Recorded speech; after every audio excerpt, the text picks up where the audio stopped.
a very important application of the derivative.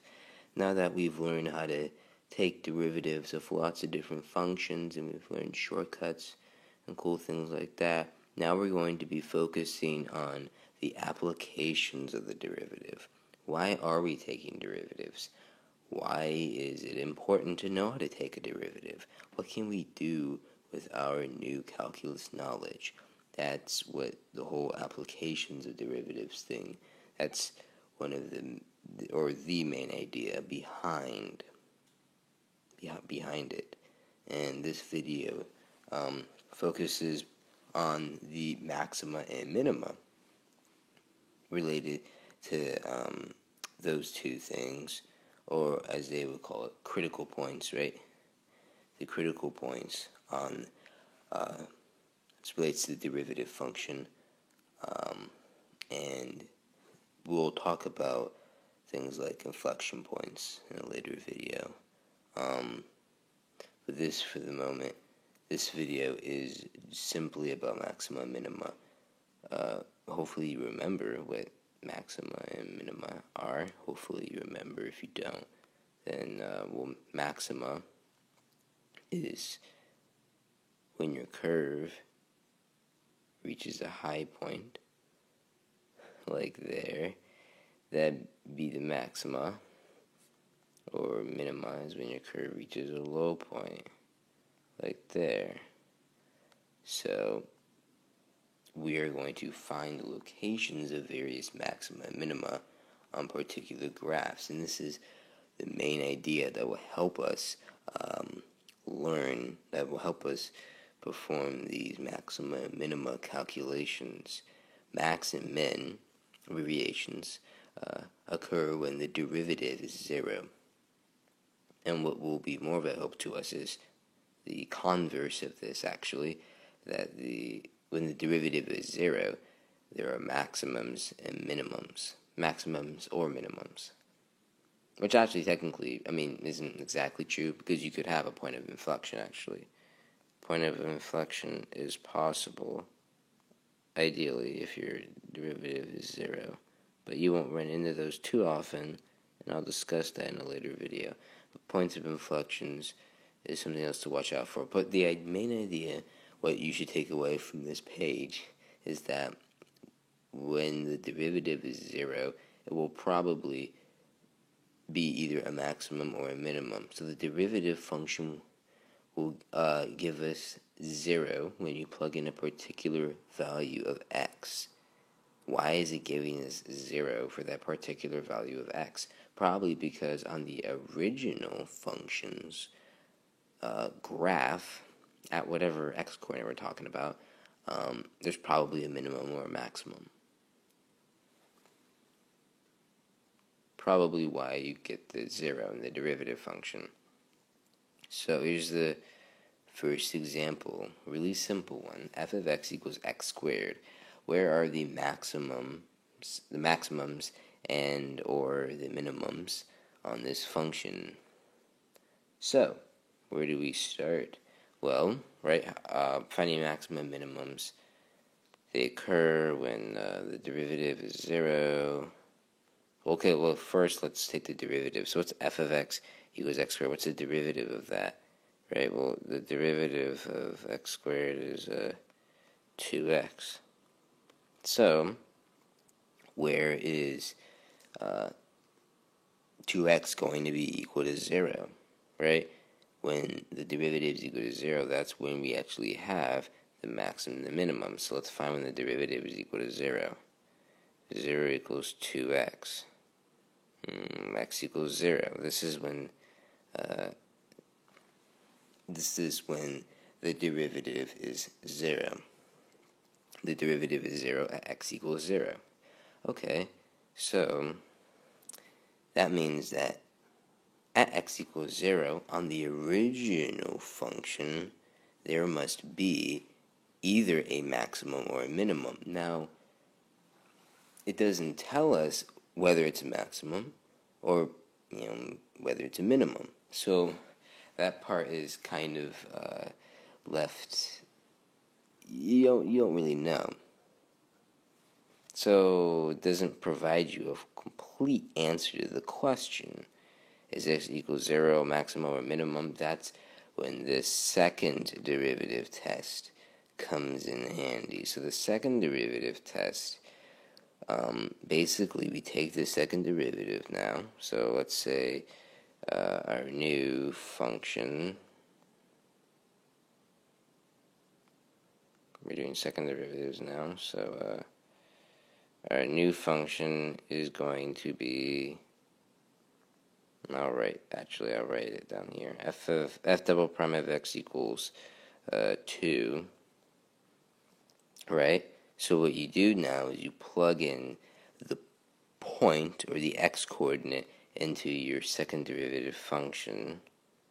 So f double prime of 0 equals, well, it's going to equal 2, right? Because no matter what x value you plug in there, you still get 2. And this is, that is the second derivative value for the x coordinate 0.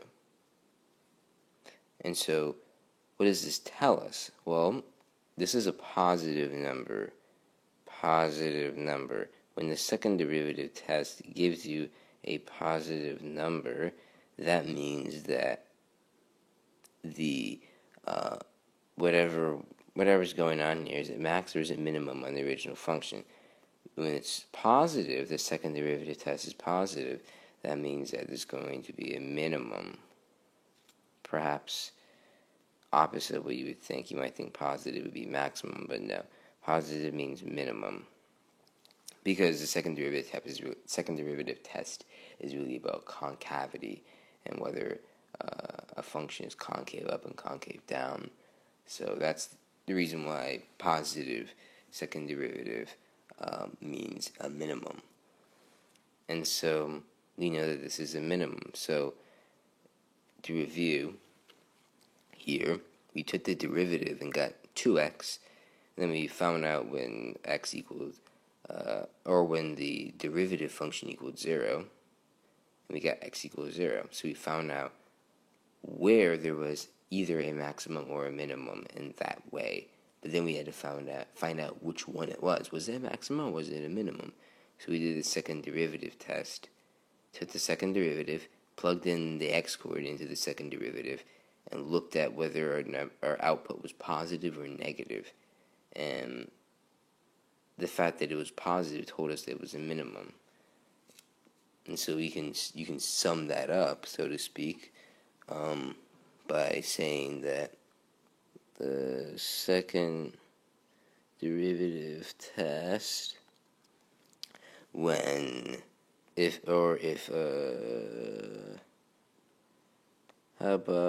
about if f double prime of whatever value you have, let's call it c,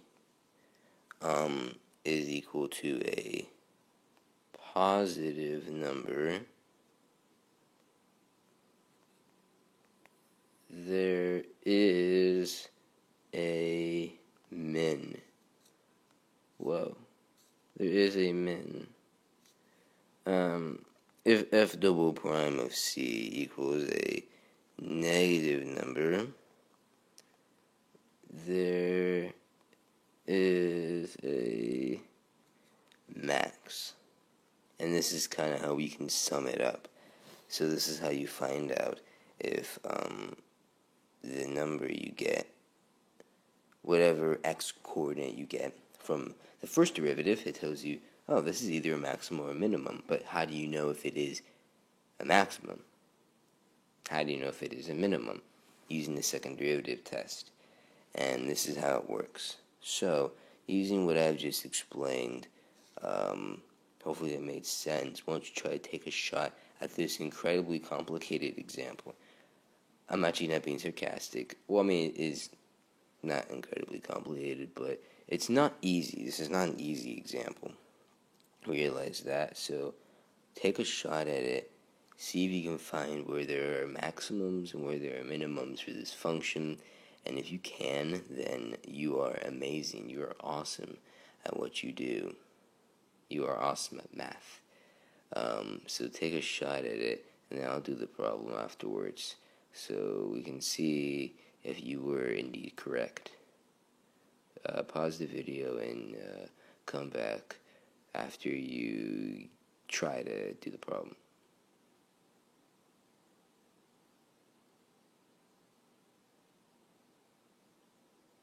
Where do we start for this amazing problem? First, we are going to, as always, start with the first derivative. We're going to take the derivative, and the derivative is 15x squared plus 40x. Okay, this is the derivative. Now, what do we want to do with the derivative? We're trying to find where there might be maximums and minimums. For this function, we're trying to find where there might be maximum minimums. The maximum and minimums are going to be where the derivative equals 0. So all of our maximum and minimums are going to be solutions to this equation. One of the cool applications of the derivatives. So how do you solve this equation for x? Well, we're going to try to get x by itself, so let's try to factor this, right? X times 15x plus 40, okay. Whoops, x is not really by itself because there's an x in the parentheses, but, good enough, right? We can do the zero product property. So, like, you get two equations now. One of these equations has to be correct, right? You remember this from algebra, right? One of these equations has to be correct. Either x is equal to 0 or... what is this? X is equal to 40 over 15. One of those two has to be correct. So there are two solutions to this equation. So there are two zeros. These are the zeros, the roots to the derivative equation. And thus, these are the two possible maximums and minimums. Now, which one of these is a maximum? Which one of these is a minimum? We don't know that. That's when the second derivative test comes in handy. So, y double prime. What is y double prime? Well, 15x squared plus 40x is y prime. So y double prime will be 30x plus 40.